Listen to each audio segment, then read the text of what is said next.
Yeah, thank you very much. I think I will build on what the Honorable Minister of State have said. Communication is very important, and then this brings me to the key point. The narrative of discussion, or the discourse narrative in the African continent today have got to change.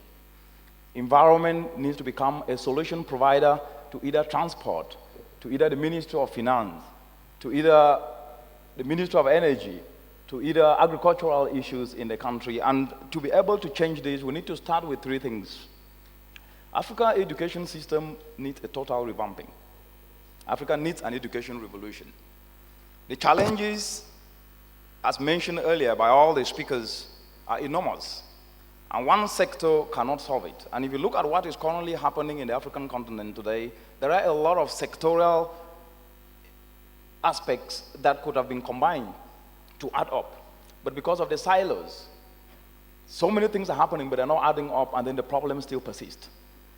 Revamping the educational sector to be able to be fit for purpose means the challenges that Africa is facing today, the educational curriculum needs to be also aligned to train those who can be able to solve these. For example, if you look at the infrastructure across the African continent today, yes, it is currently being revamped, and this infrastructure is being revamped sometimes, building on the words of the Honorable Minister and other speakers, utilizing exported innovation or exported expertise. That's fine. But who is going to repair this infrastructure when it starts to collapse? We need then to be able to ensure that the engineers to be able to repair this are actually being trained today so that they can be able to take over this tomorrow. The second is investing in the youth, because they are actually the custodian of today's development and tomorrow's development. Now, how do you invest in them? You invest in them by ensuring that they use their talent not only to complain, but at the same time utilize that talent constructively. Let me use the example of Twitter, which I am in, and the Honorable Minister is in too, and everybody, mostly everyone here. Twitter has been used in so many countries to foster a very policy constructive debate. But sometimes the time spent on Twitter could be used to bring issues, for example, like the agricultural sector, which is very catalytic and can create up to about 17 million jobs if the entire agro value chain is expanded.